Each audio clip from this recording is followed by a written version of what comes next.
le Seigneur, shalom. Nous sommes dans la joie de nous retrouver. Et comme nous aimons bien le certifier, nous remercions Dieu pour cette grâce, cette force qui nous accorde chaque jour à pouvoir nous rendre ici, pour pouvoir encore communier avec l'Éternel et recommander notre journée à sa grâce. Le temps me manquerait de dire merci à l'homme de Dieu qui est le pasteur Diamant qui permet ces moments, le coordonnateur. Le temps me manque aussi de nous dire merci pour la présence de tout un chacun de nous, puisque si on n'est pas là, peut-être on priera seul ou on louera Dieu seul. Et qu'il plaise au Seigneur que ce matin, que nous puissions encore ne pas sortir de cet endroit tel que nous sommes venus, mais que Dieu nous fasse du bien et qu'il nous oriente. Nous sommes en train de nous entretenir tout autour d'un sujet. On avait commencé le jeudi. Et le sujet s'intitule de la sorte « Aspirer à vivre plus de la présence de Dieu ». Amen. Hein? Amen. Qu'on puisse aspirer à vivre plus de la présence de Dieu. Et le texte base sur lequel nous sommes en train de nous entretenir, pour ceux qui ne le savent pas, c'est Cantique des Cantiques. Nous avons 3, du premier verset au 5e verset, là où est-ce que la parole de Dieu nous dit ceci: sur ma couche pendant la nuit, je cherche celui que mon cœur aime, je l'ai cherché, je ne l'ai point trouvé. Je me lèverai, je ferai le tour de la ville, dans les rues et sur les places, je le chercherai. Je chercherai celui que mon cœur aime. Je l'ai cherché et je ne l'ai point trouvé. Les gardes qui font la ronde dans la ville m'ont rencontré.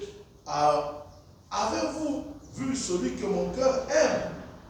À peine les avais-je passés que j'ai trouvé celui que mon cœur aime.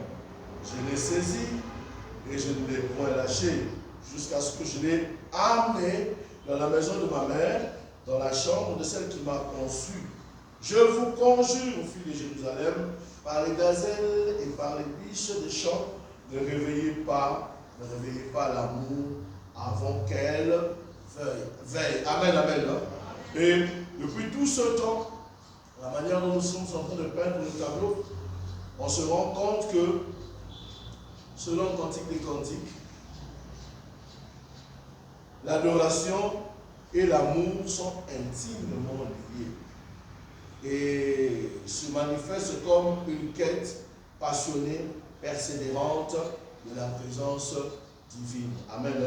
C'est ce qu'on est en train de se dire pendant tout ce temps. Et hier, nous avions dit que l'adoration, excusez-moi, l'adoration est un mouvement du cœur qui désire ardemment et recherche sans relâche la communion avec le bien-aimé qui est Dieu. Amen. L'Église de l'Ancien Testament avait du mal à trouver le Christ dans les lois cérémoniales. Les gardiens de cette église n'étaient guère ceux qui la cherchaient à le rencontrer. Puisque, comme on le sait, il y avait des sacrificateurs, il y avait le peuple, ce n'était pas facile pour toi personnellement que tu puisses t'approcher. Il fallait qu'il y ait une personne qui puisse faire l'intermédiaire et qu'il y ait des sacrificateurs qui puissent faire certaines choses. Et quand bien même que cela était le cas, on s'est rendu compte que le son des boucs ou les sons de tous ces animaux n'était pas assez bon, n'était pas assez efficace plutôt, pour nous permettre de nous approcher de Dieu. Parce que le péché nous empêchait d'approcher Dieu.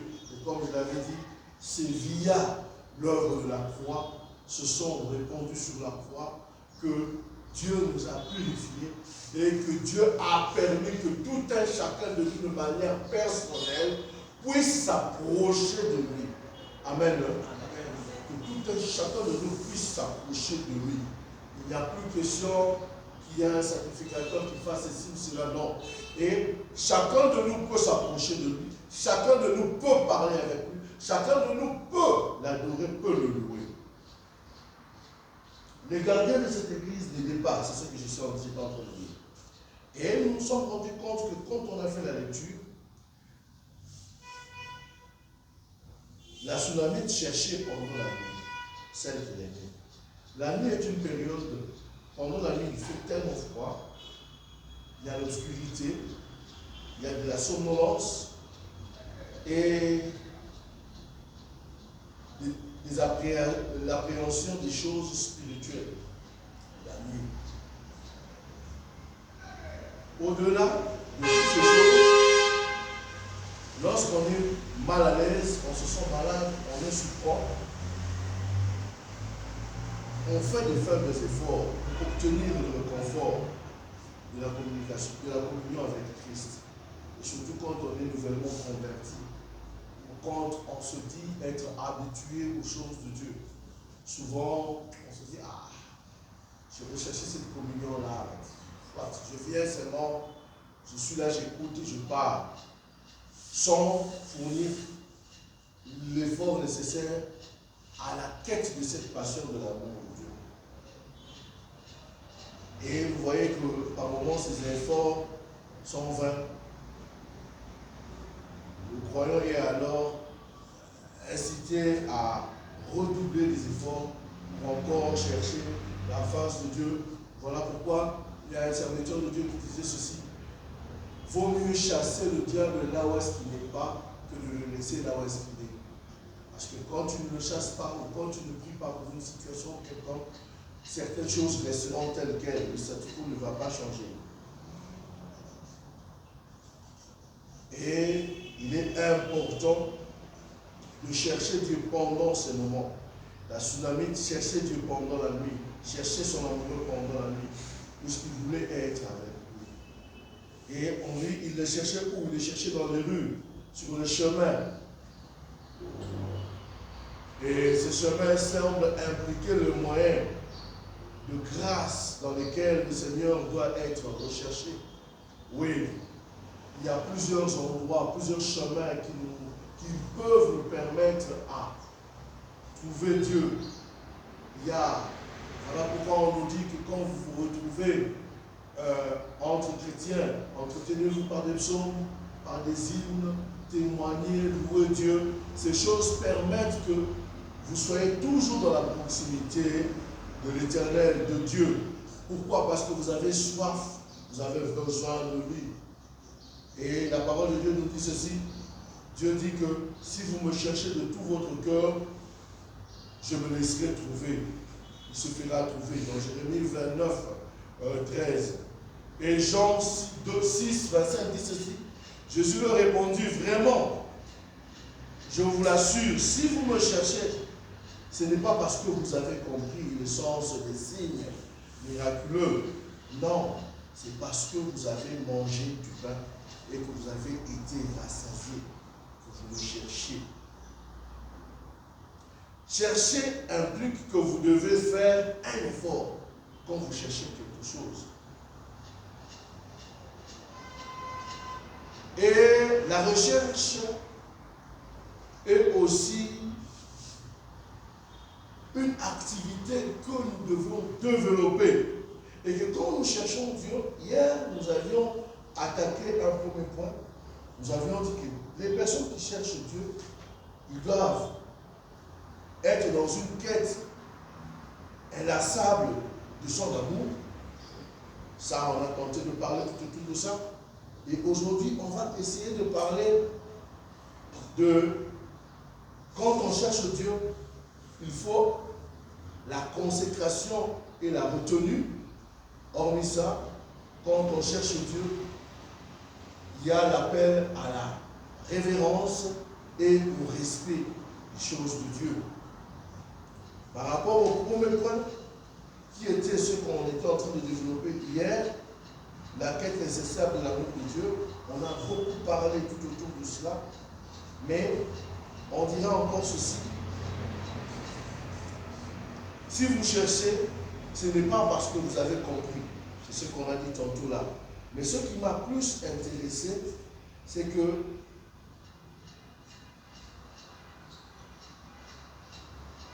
on lui doit Quand on cherche, excusez-moi, je me suis perdu dans mes écrits.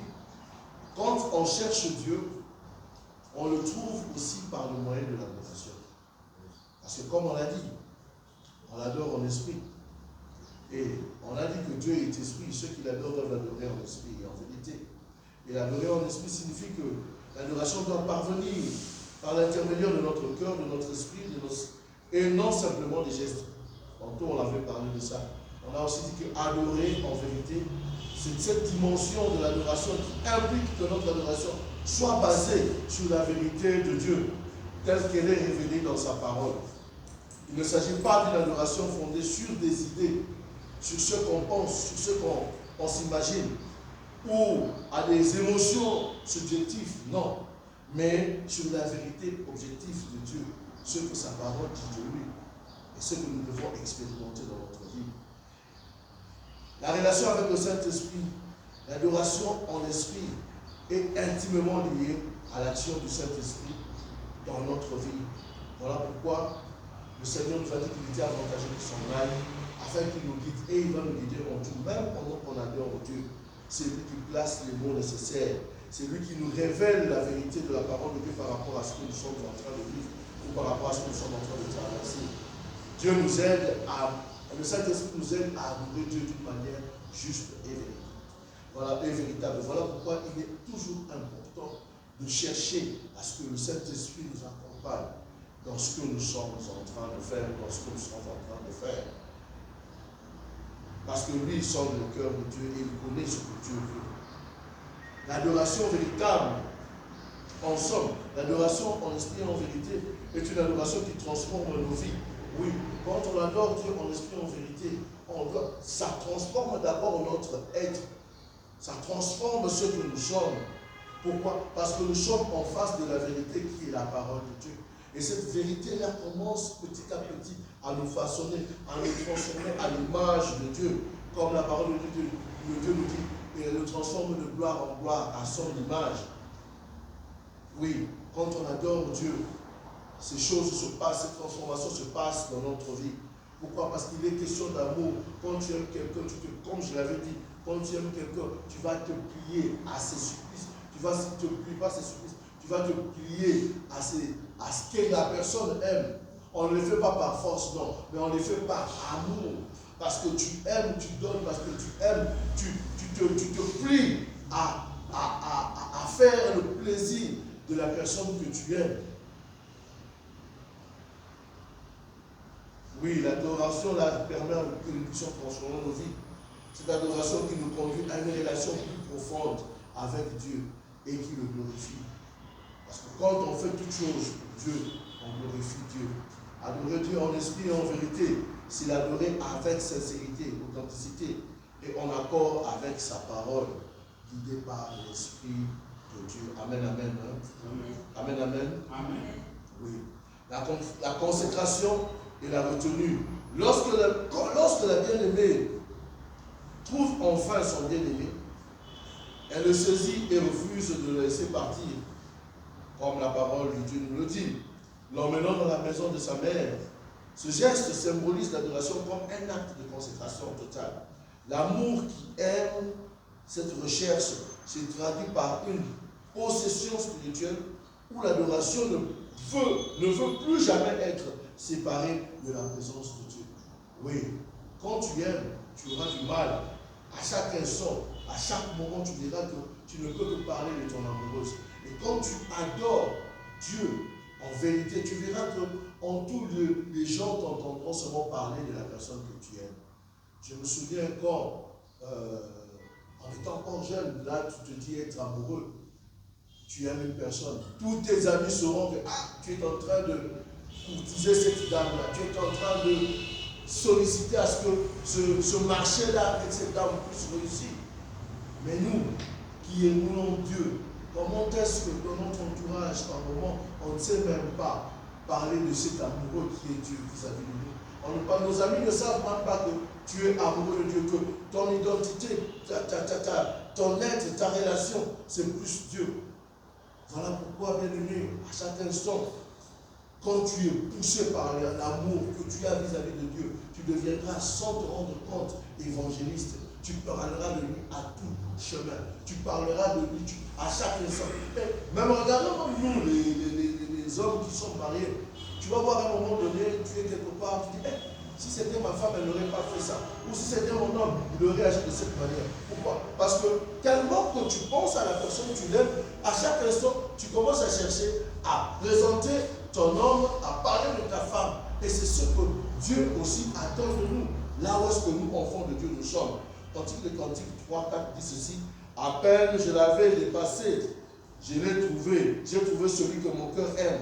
Je l'ai saisi. Oui, bien aimé, on doit faire cet effort-là, de toujours chercher à parler de ce Dieu que nous aimons. Cela démontre même la passion, cela démontre même que nous l'aimons. Oui, cela démontre même qu'il est au centre de toutes choses de notre vie. Et nous allons voir que si cela est notre comportement, si cela est notre attitude, bien aimé, notre vie chrétienne aura une toute autre dimension. Pourquoi? Parce qu'à chaque instant, tu vas chercher à te référer à ce Dieu-là. Et il ne manquera pas de t'orienter. Pourquoi? Parce que ce que lui recherche en nous, c'est cette relation, c'est cette communion. Oui, Dieu aime qu'on puisse s'approcher de nous. Oui, Dieu aime qu'on puisse parler avec nous. Oui, Dieu aime que l'on puisse entretenir avec nous. Parce qu'il sait que sans lui, nous ne pouvons rien faire. Nous ne pouvons rien faire et nous ne pourrons atteindre aucun objectif. Ce passage aussi décrit une quête passionnée de la bien-aimée cherchant son amoureux dans la vie. Quand elle le trouve, elle la saisit, elle l'amène dans un lieu intime, profond, symbolisant une union et une appartenance totale à ce dernier. Une révérence et une soumission qui est réservée à Dieu seul. Oui, la bien-aimée représente l'âme, notre âme, qui a besoin de Dieu, qui a soif du Dieu vivant. Et la bien-aimée, ici qu'on parle, son bien-aimé représente Dieu. Et je ne cesse de le dire, la quête de la passion. On doit rechercher Dieu. La joie de le rencontrer. Oui, bien-aimé, quand on vient dans sa présence, on doit être dans la joie. Parce qu'on rencontre Dieu. On ne vient pas pour rencontrer les amis. Excusez-moi. Ou pour faire des affaires. Raison pour laquelle Jésus avait chicoté les gens qui étaient venus faire les affaires dans la maison de Dieu. On ne vient pas pour faire des affaires. On ne vient pas pour rencontrer des amis. Mais on vient pour rencontrer notre amoureux. Le fait de ne plus la lâcher et de l'emmener dans la maison de sa mère, qui peut symboliser le lieu de la foi, de la renaissance spirituelle, peuvent être vus comme une métaphore de la recherche de Dieu constamment. La rencontre personnelle avec Christ dans cette recherche-là. Voilà pourquoi la parole de Dieu nous dit ceci. Quand on rencontre le Christ, j'essaie de paraphraser, on ne reste plus le même, notre vie change. L'attendement indéfectible en la personne de Christ, le désir d'une intimité profonde et d'une communication totale avec le divin, qui est Dieu. Oui, on doit aspirer à ces choses. Et la Bible nous dit, je vais retrouver ce passage lorsque je l'ai écrit, dans Hébreux 11, 6. Or, sans la foi, il est impossible de lui être agréable. Car il faut que celui qui s'approche de Dieu croit que Dieu existe et qu'il est le rémunérateur de ceux qui le cherchent. Donc, quand on cherche impatiemment Dieu, quand on avec passion, quand on cherche Dieu avec passion, on doit croire qu'il est celui qui honore notre foi. Amen. On doit croire à ça. Et j'ai aimé la version parole vivante qui dit ceci. Or, sans la foi, il ne saurait être question de lui être agréable. Si quelqu'un s'approche de Dieu, pour entrer en communion, vous voyez, là, en réalité, quand on cherche Dieu, quand on cherche à manifester la foi, on doit être en communion avec Dieu. Amen. On doit être dans cette communion. Et c'est dans cette communion-là, j'aimerais bien continuer à lire, en communion avec lui, il faut bien qu'il croie que d'abord à son existence et qu'il ait la conviction que Dieu récompense ceux qui le cherchent de tout leur cœur. Vous comprenez? Cette recherche-là doit être faite de tout notre cœur, avec passion. Rappelle-toi, quand tu allais chercher ta fiancée, tu pouvais faire le pied de la Rouachi à Kassapa. Tu pouvais quitter, je ne sais, moi j'ai quitté Lubumbashi pour Kinshasa à cause de l'amour. 2000 km. À cause de l'amour. Les mots me manquent de témoigner certaines personnes qui à l'université, tu habites Massina, mais tu te retrouves à Lemba. Rentre chez... Non, pourquoi? Parce que tu cherches la personne que tu aimes. Rien que l'aspect de demeurer quelques minutes avec, tu te sens à ton aise. Peut-être pas quelqu'un te donne. Mais il te communique une joie quelconque que personne ne peut expliquer. Et que dire de celui qui est le rémunérateur de notre foi? Que dire de celui qu'on appelle Elohim? J'aime bien Chouraki qui dit ceci: sans adhérer, impossible d'être agréé. Oui, celui qui approche Elohim doit adhérer à ce qui existe et devient le rémunérateur de ceux qui le cherchent. Ça, c'est la version Chouraki qui parle sans adhérer. Donc, quand tu n'adhères pas, quand tu ne deviens pas un avec Elohim. Elohim, c'est qui? Le Dieu créateur. Elohim, c'est qui? C'est celui qui a appelé toutes choses à l'existence.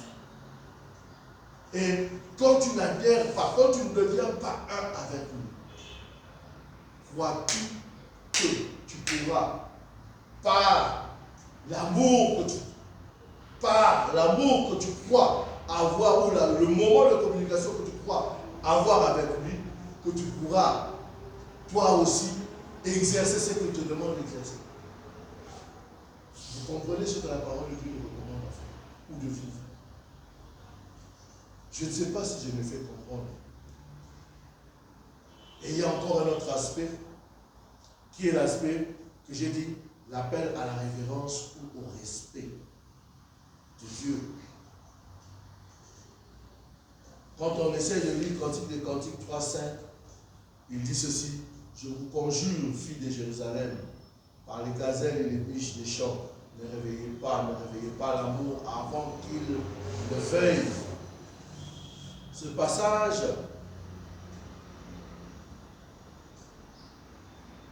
se termine par un appel de la bien-aimée aux filles de Jérusalem à ne pas réveiller son bien-aimé avant qu'il ne veuille.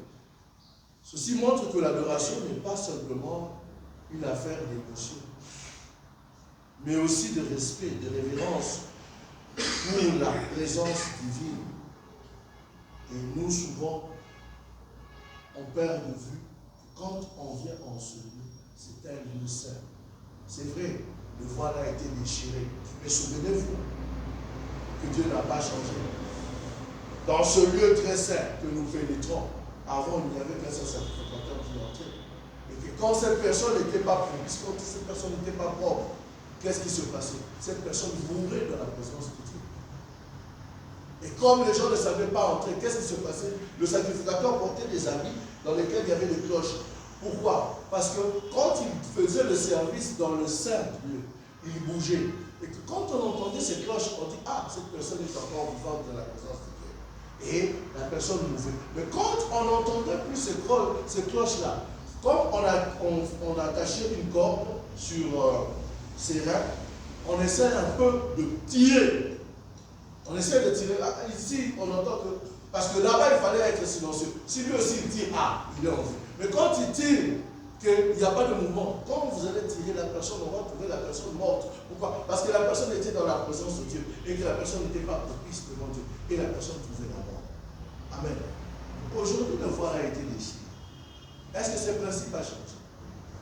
Le principe reste le même. Mais maintenant, l'avantage, c'est que moi-même, je suis devenu sacrificateur. Je peux entrer dans la présence de Dieu pour adorer mon Dieu. Mais que quand j'entre dans la présence de Dieu pour l'adorer, est-ce que je suis propre devant sa face? Est-ce que je suis agréable devant ce Dieu? Est-ce que ma présence lui est agréable pour qu'il puisse accomplir ce qu'il veut accomplir dans ma vie? Et peut-être aujourd'hui, on ne voit pas cette mort physique qu'on voyait dans l'Ancien Testament. Mais peut-être aujourd'hui, il y a une mort qui se fait entendre dans des autres aspects des choses. Il y a certaines choses qui ne marchent pas. Il y a certaines choses qui n'avancent pas. Tu entres dans le combat, on te dérange. Donc tu fais quelque chose, le projet que tu entames connaît l'échec. Tu fais X, Y, ça connaît l'échec. Pourquoi? Parce que toi qui veux offrir un sacrifice à Dieu, ou au Dieu vivant, tu ne crains pas la personne de Dieu. Tu le prends pour ton grand-père. Tu viens faire les choses de Dieu comme par habitude. Et ça, je ne cesse de le dire, bien aimé, on ne sert pas Dieu par habitude. On sert Dieu avec crainte et tremblement. Et même quand nous venons dans sa présence, attention, aujourd'hui l'église de Dieu croit que, et comme on est Moziki, c'est comme si c'était un club d'amis, on vient, non, on doit être respectueux de l'endroit où est-ce que Dieu se tient. C'est pour notre propre bien à nous-mêmes. C'est aussi une forme d'honorer, c'est aussi une forme d'adorer, c'est aussi une forme de louer Dieu. Le respect.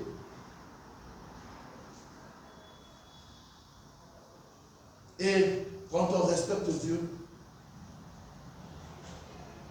on ne le bouscule pas. Pourquoi? Parce que Dieu fait toutes choses bonnes en son temps. Et il nous dit aussi ceci, si elle tarde, attends-la, car elle s'accomplira certainement. Et qu'est-ce qui va s'accomplir certainement? Sa parole. Qu'est-ce qui va s'accomplir certainement? Ses promesses dans ta vie. On est semblable à Israël. Allons chercher l'arche. Allons chercher l'arche. Les choses vont se passer ici. Et nos ennemis seront terrassés parce que l'arche sera là. Or, toi et ce Dieu, vous n'avez aucune place. Toi et Dieu, tu viens simplement, c'est comme si tu viens simplement pour compléter, pour combler les vides dans sa présence. Ce qui n'est pas bon. Je ne sais pas qu'est-ce que Dieu nous dit ce matin, mais j'aimerais nous dire simplement que l'amour est le fondement de l'adoration. C'est cet amour passionné qui pousse l'âme à chercher activement Dieu et à s'attacher à lui. Une fois trouvé, et à le respecter dans sa souveraineté. Beaucoup de gens cherchent plutôt la gloire de Dieu. Beaucoup de gens cherchent plutôt la gloire de Dieu que de rechercher la relation qui les lie à Dieu. Or, Dieu n'a pour faire quelque chose, il peut le faire. Mais ce qu'il attend de nous, nous aussi nous devons le faire. De manifester notre amour en le respectant, en honorant sa parole, en faisant ce qu'il attend de nous. Parce qu'en défi de tout, c'est pour notre bien qu'il fait ces choses. Amen, amen. Nous allons nous trouver dans la prière et nous allons nous recommander à la grâce du Seigneur. Élevons nos voix et prions tous ensemble. Merci Seigneur pour ce temps encore.